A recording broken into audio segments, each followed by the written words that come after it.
Okay, lesson number one. We gotta make sure you got all the right stuff and you know how to use it properly. So let's do it. Okay, so this is all the stuff you're gonna need. You're gonna need a violin case, such as this.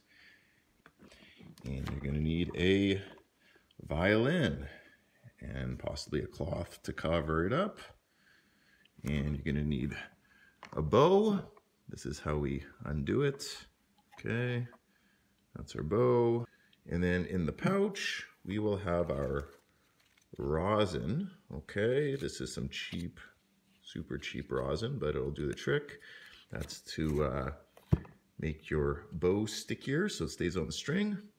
And then we've got our shoulder rests. Okay, so this is the one I use. It's called a wolf shoulder rest. You can also have, there's lots of different kinds. This is a coon. That's one I grew up with.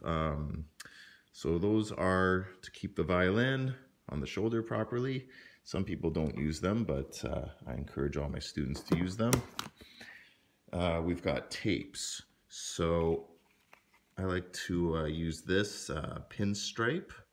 You can get this at Canadian Tire or auto body shop. Okay, it looks like this. You can also use little tiny stickers like that. And the end result is on the fingerboard here, and it's so that your left hand fingers know where to go, so you get the correct pitches.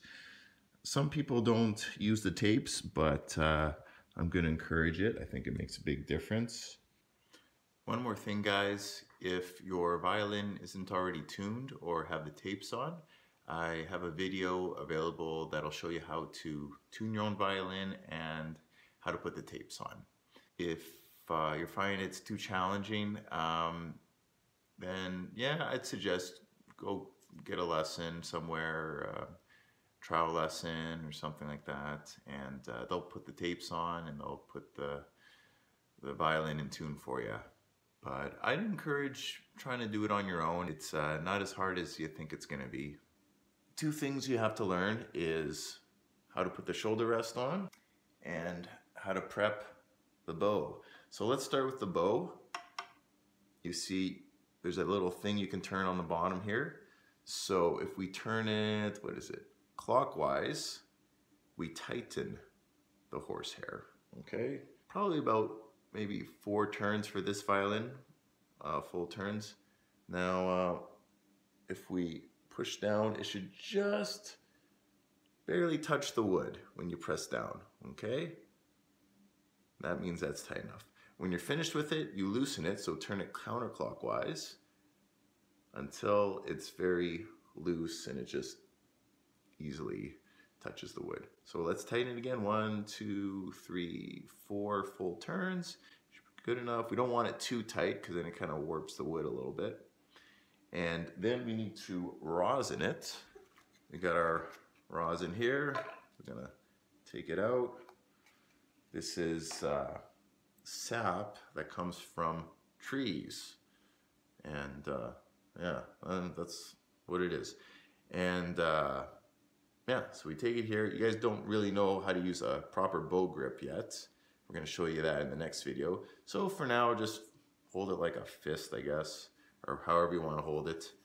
And we're just going to go back and forth on the horsehair, getting all of it. Try and get the middle part a lot. And we're gonna do this, yeah, let's do it for a couple minutes, especially if it's a new bow and hasn't been rosined yet. If it has already been rosined, you don't need to do it that long. So with the shoulder rest, if we look here, we call this the chin rest because that's where we keep our chin. So if we look at it and we look at the shoulder rest, there's a higher part on the shoulder rest and there's a lower part.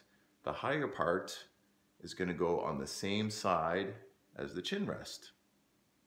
We pick a side, boom, and we go right to the edge of the violin, like right about there, and then we gradually just slide it over.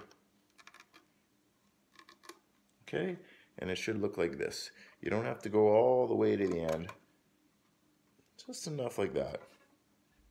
And then voila, it fits. By the way, this is a little student violin, so that's why it looks so huge. So just to wrap everything up, you now know all the stuff you need in order to learn violin, and you know how to set it all up. So we'll see you at the next lesson, and thanks for watching.